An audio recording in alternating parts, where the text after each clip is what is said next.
The rules are simple. I don't feel like making a lengthy intro. I cannot use paint or thinner unless it is absolutely necessary, and trust me, there are a lot more points than you might think where you don't need it at all. And this includes enemies too, so every time Mickey has to paint or thin an object or enemy, the counter in the corner increases. Also, keep in mind that I haven't played the game since I was but a lad, so there are 100% ways to improve this run. I did not do any research regarding the game or glitches until doing the run itself, so any kind of skips that are used are discovered on my own through trial and error, and none of them are major skips either, and with that, let's get into the run. After the intro boss, we are off to an absolutely amazing start of already having to use paint to open this door, but the next door, where you are initially taught how to use thinner, you can easily jump over with a swing jump, this feature being the saving grace for many parts of this run. Though we're once again put between a rock and a hard place, forcing us to use thinner in order to progress, as there's no way above or around these rocks. Though this first switch is easily reachable by jumping on this fence before a good old-fashioned double jump and a swing to grab the ledge. By the way. However, despite looking possible, this jump isn't. At least not for anyone who doesn't have insane level skill to perfectly time it, so you need to paint this one small object on the walkway in order to progress. Also, now is a good time to add, painting a whole object would count as multiple paints, as one object for this run is any singular part, so anything with multiple parts will be added as multiple paints or thins. Also, sometimes there's a delay when updating the paint thin counter because I had to do it live, so keep that in mind. After making my way through the projector, we're forced to do another 2 paints to open the door. So postscript, as some of you might know, Clocktower uploaded an Epic Mickey video last week where he did only bad stuff, and apparently you can just break the middle gear, removing 2 paints. Like I said, I haven't played in a long time, so this didn't cross my mind. Anyways, let's continue. Once across, you don't need to paint or thin again until you make your way to the forced encounter with 2 splatters. And due to the rules set in place, that's 2 added to the counter, as there isn't any other way to defeat them. But things change in the next room, as there is a thinner river, and thankfully both the splatters and blotlings can be slapped into it, causing them to painfully die for thinking they can mess with Mickey. The next room holds another set of thins we need to do in order to repair the door, or break it. However, after this, there is quite a lot you can do without paint or thinner. Instead of using the boat, you can just jump across these rocks, or well, try. No, stop dying. And after still neglecting the boats, you can use a swing jump to get atop the bridge. As I go. But who cares? I made it anyways. And from here, save a few gremlins. And then proceed to jump across the hippo's back and a few trees to save the 3rd gremlin.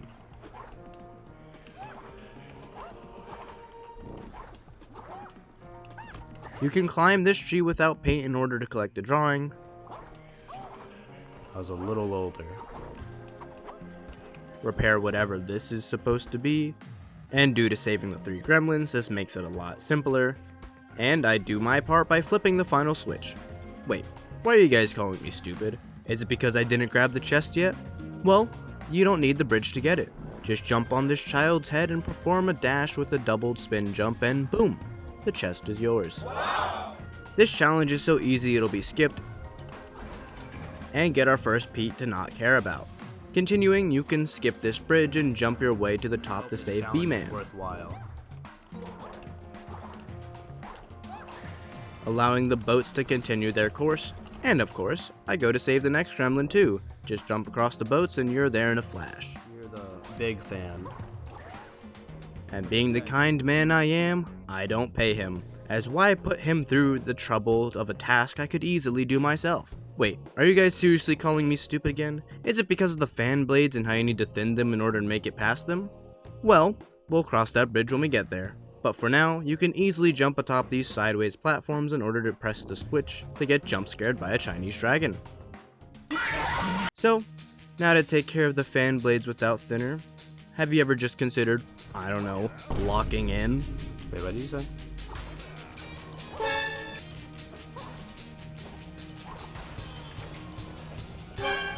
Just gotta get the timing right. Ooh, perfect. First try. And then I died trying to get out, but let's not dwell on that. But after using a barrel to get enough height to unlock the chest, I ride upon the dragon's back before being a little mischievous and cheating, not actually, to get the 2 levers to open the door by jumping atop this tiny tree, and boom, I'm up. Done. One projector later and we find ourselves at Gremlin Town, I know that's not the name, where you need to use another 6 paints to fix the whatever the big gear in the middle does, Looking.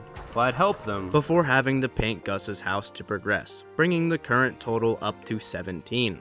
Getting to and inside the Colosseum is no biggie with no paint or thinner, as you can just run your way here and kamikaze down and you'll respawn right at the entrance. As for the Colosseum itself, we'll get to that in a second, but did you know that you can go up to Pete during the fight? It does absolutely nothing, but it's cool, I guess. But as for the fight itself, let me introduce you to the sweepers. With their nifty paint bucket, or actually thinner bucket, you can lure them to thin the ground that they stand on, allowing Mickey to knock them into the conveniently placed thinner underneath the floor. And now it's time for our first boss, which chat and I agreed, bosses would count as 1 towards the counter as there is no way to possibly skip the bosses, as well as decided to be the good guy and use paint. Oh, I didn't mean the clock was the first boss, I meant this gate.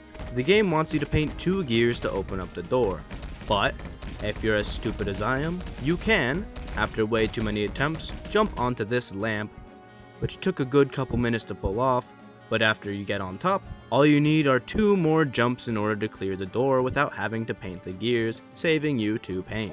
The Clocktower boss goes as normal, painting the arms and then the face to befriend him, all counting as 1 as stated before due to being a boss fight which has no way to be skipped.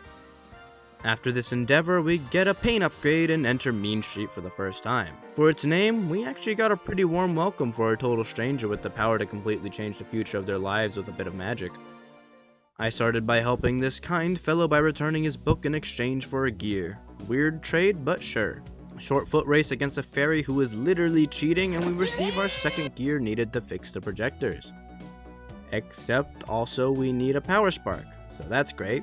I start off with a thin in order to get this key to unlock the first. While not ideal, there are plenty more available to unlock without paint or thinner that I will need to stretch out in order to unlock the later areas. Once in OsTown, after consulting chat, we came to the conclusion that the least painty and thinny way to progress the story is to commit murder via a safe dropped on this poor man's head. I'm sorry, but it had to be done. And then we also need to sacrifice our phone to the gremlin to not have to paint the power boxes outside. Sacrifices needed to be made in order for the bridge to be fixed. Junk Mountain seemed as though it would be quite a threat to our current count, as, let me remind you, I haven't played this game since I was but a wee lad, but after exploring a bit, I found this poor gremlin and freed him, allowing me to climb without needing to paint or thin once. And thanks to this kind card who opened the door for us, we can continue our way up Junk Mountain. Just like most enemies you can hit, hoppers pose no threat to Mickey. However, this gap is just barely too long, so I choose to tactically paint a spot around halfway to ensure the success of our jump. That's another 1. And it seems I would have to do it again, though with a well-placed jump you can just go around instead. Ha, losers. And here is when we encounter our first mandatory pump, completely surrounded by spladouches. But a good old tippy-toe method makes this room easy pickings. And then this garbage spot was super annoying, but no paint or thinner was needed. The counter only went up because I forgot to add the pump from before. I was granted the knowledge from the higher ups, that being chat, that if you dial 033, you can save the gremlin who will make the path for you in order to progress. Hey, we're still only up to 22. That's not bad at all. And once on the other side, this card gives you 2 options I didn't realize until almost too late because I didn't read a single word shown on screen. And I don't know why. And my dumb self didn't even notice the battle counter at the top, so I wasted nearly 10 minutes trying to climb up the internals to progress, not realizing I just needed to kill 1 more enemy to progress. But after accidentally setting off a swadoosh, I was hit with a warm welcome with the door opening. And yes, I put the counter back down by 1 because I used 1 paint to get higher up before this happened. The climb up had a jump just barely too far for Mickey to reach, so you have to re-add the one taken away just moments before. The 3 Oswald trials are not worth going over for time's sake, and then we meet the man himself. Back in OsTown, I make sure to pick up this Power Spark from the race before returning to Mean Street. And so our hunt for Power Spark continues, as I need 3 more, so I steal one from the museum, arrest some children, earn one from the usher, and give a thief 50 bucks so I won't snitch on him. Not sure how that works. One quick projector later and I'm put here, making me nervous as there are many gears that need to be painted to progress, all of which can thankfully be reached without having to waste any paint. But after some nosing around, I found this gremlin who can be rescued with the low cost of 1 thinner, who kindly does all the hard work for us. Okay. Also, don't stand on the robot in this projector. Bad idea. Let's stand on him. Whoa! But once in the world of tomorrow, we are able to parkour our way up to this gremlin who opens the thinner fall just enough for us to squeeze through, though a slobber awaits us on the other side as a forced fight, but peace is an option through paint, so I befriend it instead. Let's add that to list 25. I unlock a free screen addiction and use it to fuel my way deeper into Tomorrow City. It took way longer than it should have for me to realize that all I need to do was place a few TVs and hit this switch to save the gremlin, but I was able to do it without adding anything to the counter. The rocket room was an absolute nightmare, and not for the reason you'd think, as finding a way up was easier than expected, as here is a simple and consistent way, and then saving the gremlin posed to be no issue, as you can jump on this weird lamp spinny thing and jump in through the exit. And here's where I made my first major mistake, trusting Twitch chat. Just kidding. Well, not actually too, as they told me to turn off the generator instead of 3 TVs, which is all fine and dandy, as I was able to get the tanker to thin this wall for me to get another gremlin, which took way longer than necessary, and oh look, a TV, perfect. Let me just use this and... Chat? Where's my TV? Did Mickey eat the TV drawing? This one glitch was a huge pain in my side, and due to not accepting the 3 TVs from earlier, after nearly 30 minutes of running around, I had no choice but to take out the tanker, adding 3 to the counter. Why 3 for 1 enemy? Because it has the shell you need to remove 3 times in order to defeat it, unlike other enemies where you just paint or thin them. Finally, with the TV in hand, I power the lift and save the last gremlin, who I gladly took 3 TVs from. All that was left was to paint the power for the elevator. Now you might be asking, why not have the tanker do it? You try. It sucks. Not worth the effort. Let's continue to Peatronic. The fight was pretty standard other than the fact I couldn't repaint the ground after he thinned it, posing a bit of a threat, though it was few and far between. But in the end, I was able to defeat him, or should I say, befriend him, giving me another paint upgrade. Back in Mean Street, Oswald has a message, telling you to like and subscribe and follow me on Twitch, as these videos take a long time to make. Some content, like this challenge, is streamed exclusively on Twitch, so feel free to join me live. Thanks, Oswald. It seems some splatters made their way to Mean Street, so Mickey throws them off a cliff the Lion King style. Long live the king. Now that everything's back to normal, we need 3 more Power Sparks. So you know what to do. Arrest more children, yeah baby. We also steal another from the museum, as well as accidentally grab one from the roof from my own house. Not sure how that got there. Ventureland as a whole posed to be less of a threat to this challenge than I expected it to be. Maybe I was thinking of the second game, but it was a lot more level than expected.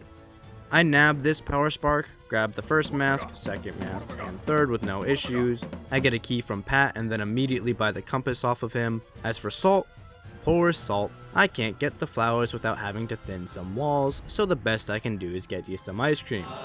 Not sure why he thought giving a literal cow ice cream would be W-Riz. It's cannibalism. But sure, you tried. Also, I guess we're looking for Hook now because he's lost. After returning his bag, I get a free stopwatch, so that's pretty neat. And then I need to thin this spot to get the key as well as the frame in order to get inside the prison. And now we gamble. Or I would gamble, but Google exists, so I free the guy whose name I will not try to say before recovering the sword I need to unlock the next projector. However, the next room you have to use a couple thins on these stones to find the symbols, but chat later told me that if you leave one left, the pirate will help you find it. Like I said, there's 100% room for improvement in this run. Thankfully, this tree is easily climbable without paint, allowing us to continue, but sadly I didn't save the gremlin. Hopefully he'll be fine. But with some new deja vu, I have a feeling that all these enemies will greatly increase our counter, but turns out you just talk to the guy and boom, you can continue. Great. Thanks, random pirate I'll never forget. I have zero recollection of this part of the game from when I was younger, so this was an adventure to figure out. Or not, as I have to fill 3 pumps as well as thin a wall in order to progress. Thanks, game, for making me use your mechanics when I don't want to. I free this gremlin so I don't feel bad for forgetting another one. Hope he's doing okay. And of course the game makes me use thinner to open this gate, and again for me to access the projector. Skull Island, I had literally no idea what would be the optimal path, but I decided to go with targeting the anchors to raise the boat myself, and I have no idea if there was a gremlin or not. Like I said, there's plenty of room for improvement. The first anchor you need to thin the roof in order to get in, but you can use the sweeper inside to thin the anchor for you. Thanks, bro.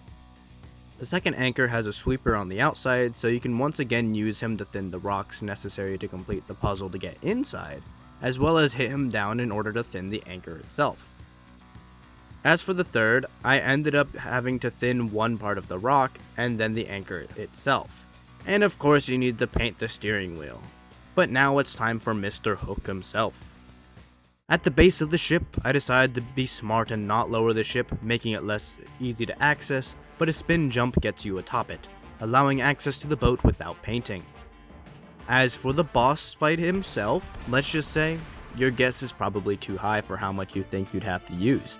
You see, jump here, jump there, dash jump,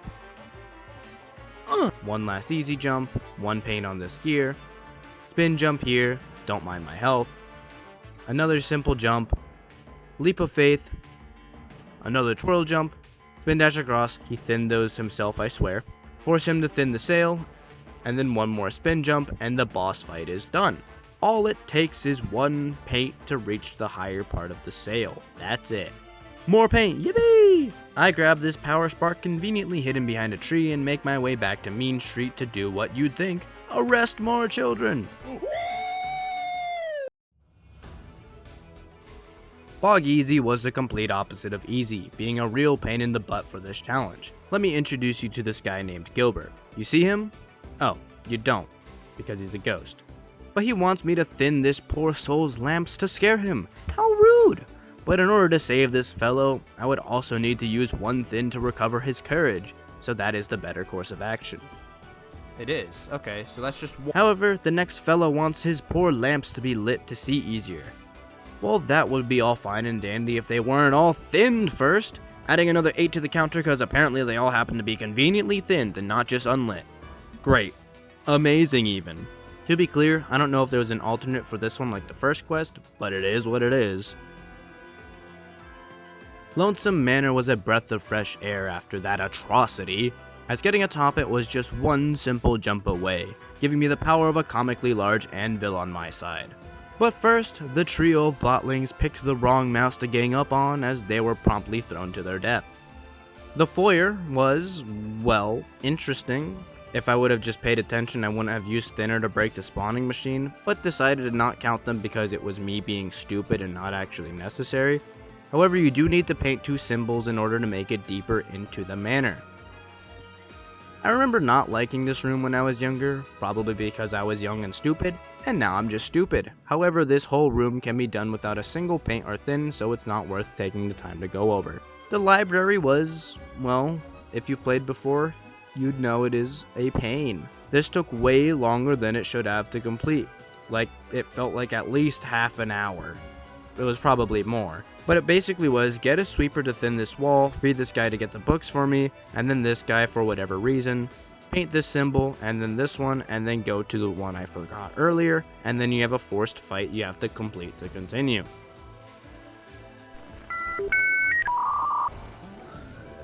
The piano room can be easily scaled without having to do anything special, though I make sure to save the Gremlin too, and I'm glad I saved the past 2 I did, as they were very helpful in completing this puzzle. But this was almost, keyword almost, not enough, as I was out of anvils. Oh no! So I start with just a TV, as the power persists even when it's gone, but as for the anvil, I knew a guy, that being this tanker. He was so kind in helping me kill this beetleworks, giving me an anvil. All I needed. And crap. I reset in the hopes of the beetle respawning, but nope, he's gone. Crap. I restart again and run over and what? Where did these come from? I have literally no idea, but hey, I can finally continue. If anybody has an explanation, that would be neat. Buggeezy.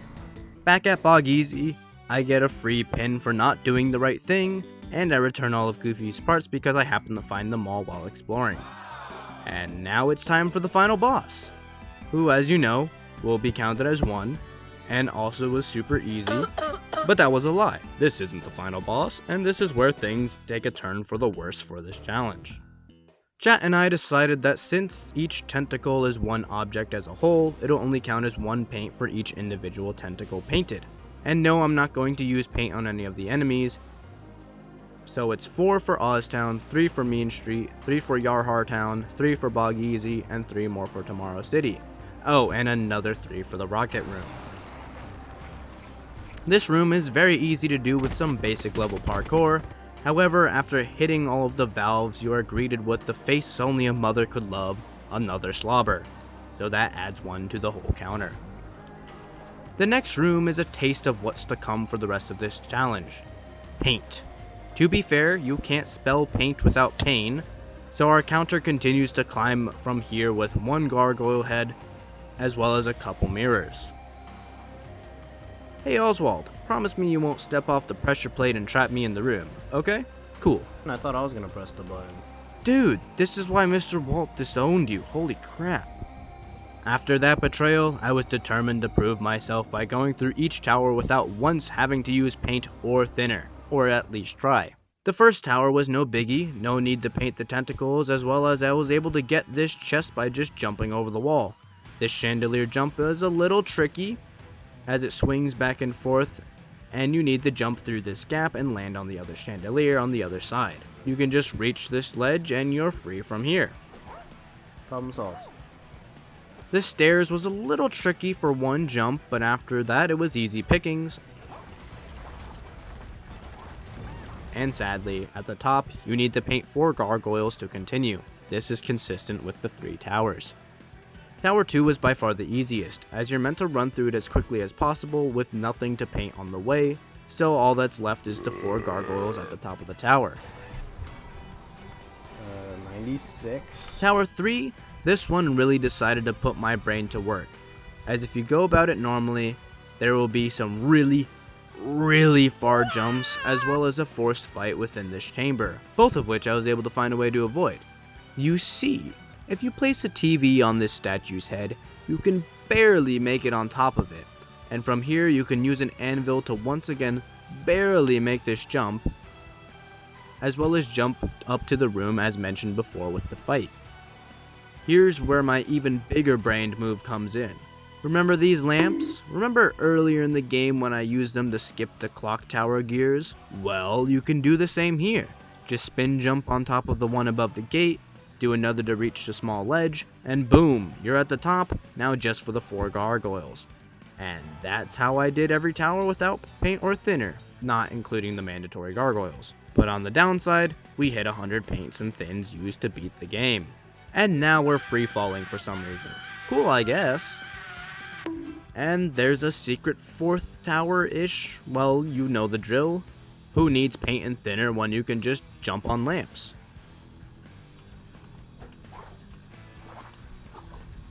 Thank you. This pressure plate thought that they could be slick and destroy the floor. Why does everyone underestimate Mickey? Are they stupid?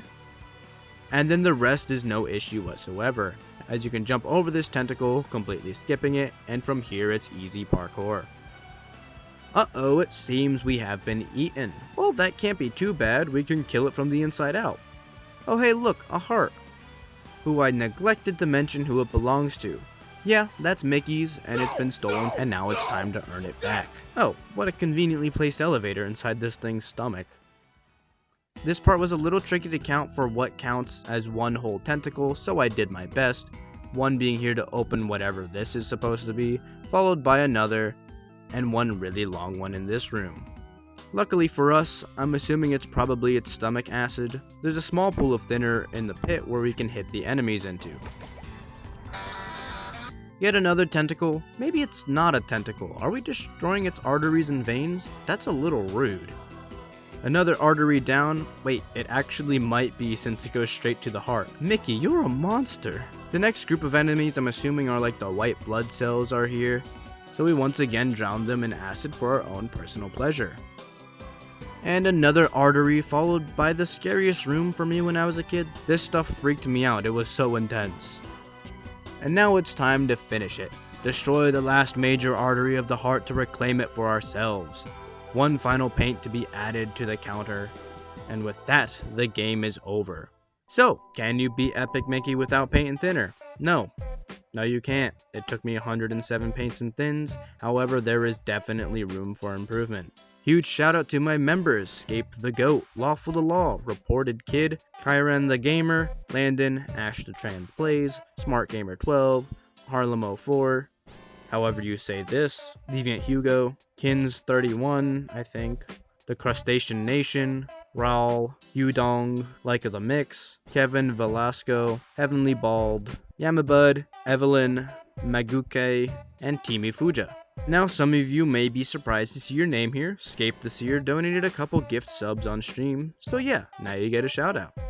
Might as well say it, if you aren't subscribed, why not give it a go? It's free, the support is greatly appreciated. And with that, have a good day and a good night.